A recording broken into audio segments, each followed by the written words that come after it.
All right, let's get into our agenda, which is steeped in the COVID developments of the day. So Melbourne has had a 2-week lockdown extension, plus gone back into curfew. Sydney's a mess, and that's not said lightly. Canberra's extended its lockdown in a similar manner to Melbourne, and the Northern Territory's got a snap lockdown with a case out of quarantine today. Still some places we can go though, Jared. Still, and sterile corridors mean everything at the moment. So let's step through this one piece at a time with round 23, which all bar one game is finalised, and there's optimism that that is going to land as well. So the round begins with the Bulldogs and Port Adelaide, as had been forecast, at Marvel Stadium. The MCG, Marvel, so Sydney and the Suns are at Marvel. The Gabba, the Eagles are able to travel there and back. Geelong and Melbourne, there was a brief moment where that was flirted as the MCG, but it is down the highway. And then Carlton and the Giants, so the double header across the day and the night. The rendezvous in Hobart is anticipated for St Kilda and Fremantle. So it is to keep Fremantle clean so that they can go home, they can get the direct flight Perth to Hobart if government and health authorities sign off. Essendon and Collingwood was going to be critical in the middle of Sunday, and then it is a dead rubber to finish off with Adelaide and North Melbourne, and North will go through the Cricket Nets experience to be able to land that. It's an exciting looking round to have all those top teams playing each other.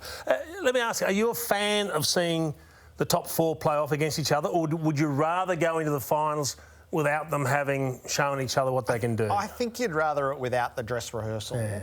But there is enough loaded into it. The fact that the Bulldogs have to win to hold on to a top four place, presuming that the Lions are able to do what they need to do.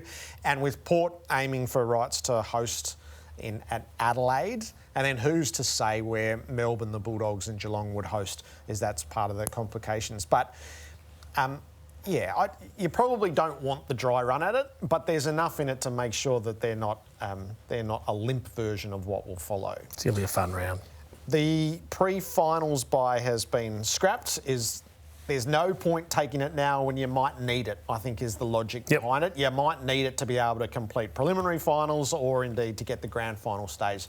So it is a late change, particularly for clubs to confront, given their timelines around injury and resting had been on the basis that it was going to be there. I think it's undoubtedly the right call. You just have to figure out at each club and for each player what it's going to mean.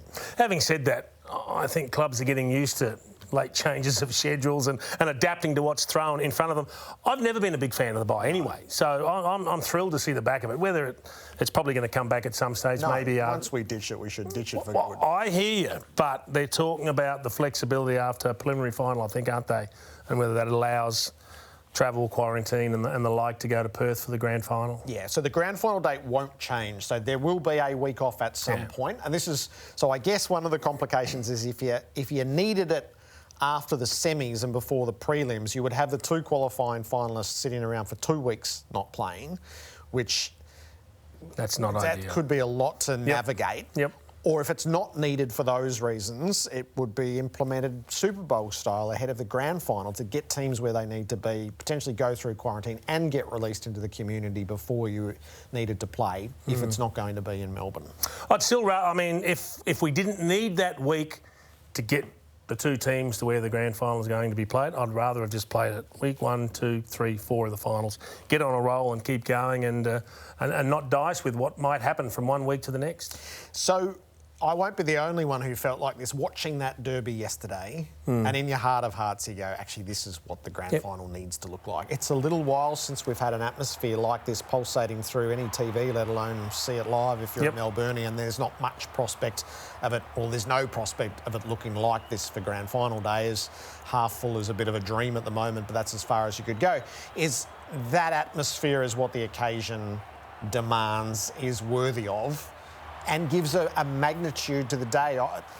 It was almost a tremor from the TV, a pulse coming from the TV. The Freo fans were that good. If we're going to talk finals, I've got 3 words for you, Jared. Must have crowds. Yeah. Have to. It's non-negotiable. The players are desperate for it. We were talking to some of the players pre-game down at GMHBA on the weekend before they played the Saints, and they were just saying, look at this, it's no good. We just want some people, something to feed off. So wherever you have to go to get the crowds, go and get the crowds and play the finals there. Because I think that's so much better an option than playing them in front of an empty stadium. Yeah, so you could potentially have an all-Victorian final down in Tassie or up in Queensland. Depending on what your crowd thresholds are, and like a sellout crowd in Tassie would be a big occasion. It would be. The option, Adelaide have got crowds. We don't know what size at this stage, but there's plenty of options, and I think we should use them all to make sure we get crowds. Yeah. So no soul-destroying sights of finals of huge consequence in front of nobody. Correct. Yeah, you and I are aligned on that. So what does it mean for the grand final? So Perth is clearly the favoured way at the moment, but the Victorian government is... they don't need to relinquish their hold on it just yet. So the word out of the Premier today was it's just too early. Let's get our case numbers under control and then talk about footy a little later on. And the Western Australian Premier, who's never been overly accommodating, shall we say, on these fronts, he wasn't bursting with enthusiasm for it today. We haven't, that hasn't been achieved at this point in time, but obviously we're working with the AFL on very strict guidelines around all these issues, and I don't think the AFL has made that decision yet. And he did raise the prospect that the players might need to be vaccinated to play in the game.